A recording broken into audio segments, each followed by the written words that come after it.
Hello बच्चों, आज हम पढ़ने जा रहे हैं कक्षा 11 की हिंदी साहित्य की पुस्तक अंतरा के काव्यखंड का दूसरा अध्याय सूरदास। तो सबसे पहले हम देखते हैं सूरदास का परिचय। तो सूरदास का जन्म स्थान रोनकता या रेणुका क्षेत्र, जिला आगरा, उत्तर प्रदेश माना जाता है। कुछ विद्वानों ने दिल्ली के निकट सीही ग्राम को उनका जन्म स्थान माना है। सूरदास मथुरा और वृंदावन के बीच गऊ घाट पर रहते थे। वे महाप्रभु वल्लभाचार्य के शिष्य थे तथा पुष्टि मार्गी संप्रदाय के अष्टछाप कवियों में उनकी सर्वाधिक प्रसिद्धि थी। तो सबसे पहले हम देखते हैं कि सूरदास हिंदी साहित्य के किस कालखंड के कवि हैं। तो जो हिंदी साहित्य है उसके इतिहास को 4 भागों में, 4 कालों में विभाजित किया गया है: आदिकाल, भक्तिकाल, रीतिकाल और आधुनिक काल। सूरदास इसमें से भक्तिकाल के कवि हैं। भक्तिकाल की भी 2 शाखाएं हुई, निर्गुण और सगुण। फिर इनको 2-2 शाखाओं में विभाजित किया गया। निर्गुण थी ज्ञान मार्गी और प्रेम मार्गी, जिसे और जो सगुण है वो भी, उसके भी 2 भाग थे, राम भक्ति शाखा और कृष्ण भक्ति शाखा। सूरदास कृष्ण भक्ति शाखा के अंतर्गत आने वाले कवि हैं और कृष्ण भक्ति शाखा में अलग अलग संप्रदाय हुए थे। तो जो सूरदास है वो वल्लभाचार्य के शिष्य थे, जिनका संप्रदाय था पुष्टि मार्ग संप्रदाय। पुष्टि मार्ग संप्रदाय की विशेषता थी कि इसके अंतर्गत देखिए अष्टछाप कवियों, अष्ट का मतलब है 8 कवियों का एक समूह था, जिसमें से 4 वल्लभाचार्य के शिष्य थे और 4 वल्लभाचार्य के पुत्र के शिष्य थे। तो जो सूरदास है वो वल्लभाचार्य के शिष्य थे और इन 8 कवियों में सर्वोच्च स्थान था वो किसका था? सूरदास का था। सूरदास के बारे में कहा जाता है कि वे जन्मांध थे, परंतु उनके काव्य में प्रकृति और कृष्ण की बाल लीलाओं आदि का वर्णन देखकर ऐसा प्रतीत होता है कि वो जन्मांध नहीं थे। सूरदास सगुणोपासक कृष्ण भक्त कवि हैं। उन्होंने कृष्ण के जन्म से लेकर मथुरा जाने तक की कथा और कृष्ण की विभिन्न लीलाओं से संबंधित अत्यंत मनोहर पदों की रचना की है। श्री कृष्ण की बाल लीलाओं का वर्णन अपनी सहजता, मनोवैज्ञानिकता और स्वाभाविकता के कारण अद्वितीय है। वे मुख्यतः वात्सल्य और श्रृंगार के कवि हैं। वात्सल्य और श्रृंगार क्या है? ये रस हैं। वात्सल्य श्रृंगार होता है माता पिता का अपनी संतान के प्रति जो प्रेम है, उस रस को हम कहते हैं वात्सल्य रस। और श्रृंगार रस में होता है नायक और नायिका का वर्णन। सूर का अलंकार विधान है वो उत्कृष्ट है। उसमें शब्द चित्र उपस्थित करने एवं प्रसंगों की वास्तविक अनुभूति कराने की पूर्ण क्षमता है। सूर ने अपने काव्य में अन्य अनेक अलंकारों के साथ उपमा, उत्प्रेक्षा और रूपक का कुशल प्रयोग किया है। सूर की भाषा है वो ब्रज भाषा है। साधारण बोलचाल की भाषा को परिष्कृत कर उन्होंने उसे साहित्यिक रूप प्रदान किया है। उनके काव्य में ब्रज भाषा का स्वाभाविक, सजीव और भावानुकूल प्रयोग हुआ है। सूर के सभी पद गेय हैं और वे किसी न किसी राग से संबंधित है। उनके पदों में काव्य और संगीत का अपूर्व संगम है। इसीलिए सूर सागर को राग सागर भी कहा जाता है। सूर सारावली और साहित्य लहरी सूरदास की अन्य प्रमुख काव्य कृतियां हैं। पाठ्य पुस्तक में उनके 2 पद संकलित किए गए हैं। तो पहले पद में कृष्ण की बाल लीला का वर्णन है। खेल में हार जाने पर कृष्ण अपनी हार को स्वीकार नहीं करना चाहते। यहाँ बाल मनोविज्ञान का सूक्ष्म चित्रण देखा जा सकता है। दूसरे पद में गोपियाँ आपस में अपनी सखी से कृष्ण की मुरली के प्रति जो रोष प्रकट करती है, उससे कृष्ण के प्रति उनका प्रेम ही प्रकट होता है। मुरली कृष्ण के नज़दीक ही नहीं, वह जैसा चाहती है कृष्ण से वैसा ही करवाती है। इस तरह एक और तो वह उनकी आत्मीय बन बैठी है, दूसरे वह गोपियों को कृष्ण का कोप भाजन भी बनवाती है। कोप का मतलब है क्रोध। क्रोध भी गोपियों को उस बांसुरी के कारण श्री कृष्ण का सहन करना पड़ता है। इस पद में गोपियों का मुरली के प्रति ईर्ष्या भाव है वो प्रकट हुआ है। तो आगे देखिए, हम अब पद की शुरुआत करते हैं। इस अध्याय में 2 पद दिए गए हैं। पहले पद में तो श्री कृष्ण की बाल लीला का वर्णन किया है। तो इस पद में क्या बताया गया है? इस पद में हम देखना चाहें कि सबसे पहले हम इसका प्रसंग लिखेंगे, तो प्रसंग में सबसे पहले हमें ये बताना है कि जो प्रस्तुत पद्यांश है वो कहाँ से लिया गया है। तो प्रस्तुत पद्यांश हिंदी साहित्य की कक्षा 11 की पुस्तक अंतरा के द्वितीय अध्याय सूरदास के प्रथम पद से लिया गया है।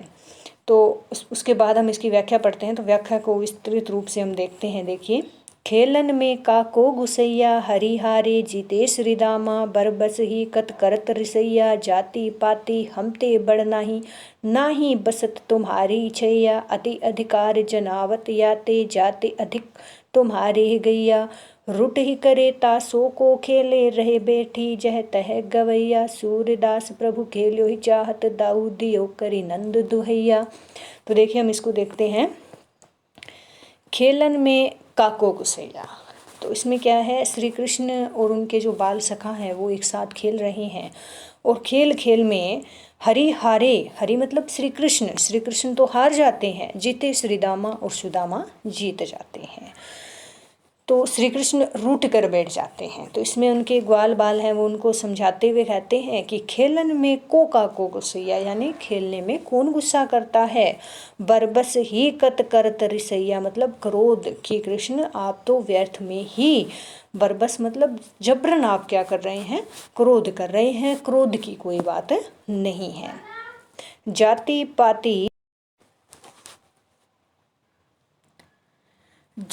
पाति हमते बड़ नाही बसत तुम्हारी छैया। तो वो ग्वाल कहते हैं कि जाति पाति, जात पात में भी तुम हमसे बड़े नहीं हो, तुम ऊंच वर्ण के और हम नीच वर्ण के नहीं हैं, न ही बसत तुम्हारी छैया और न ही हम तुम्हारी शरण में रहते हैं।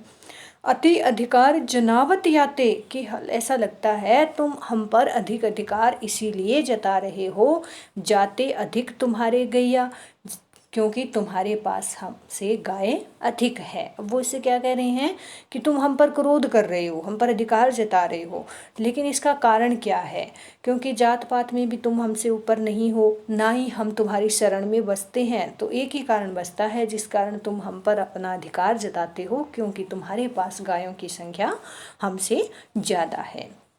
रूठ ही करे तासों को खेले, यानी जो खेल में रूठ जाए उससे कौन खेलता है। रहे बैठी जह तह गवैया, और ऐसा कहकर जो ग्वाल बाल थे वो यहाँ वहाँ सभी बैठ गए।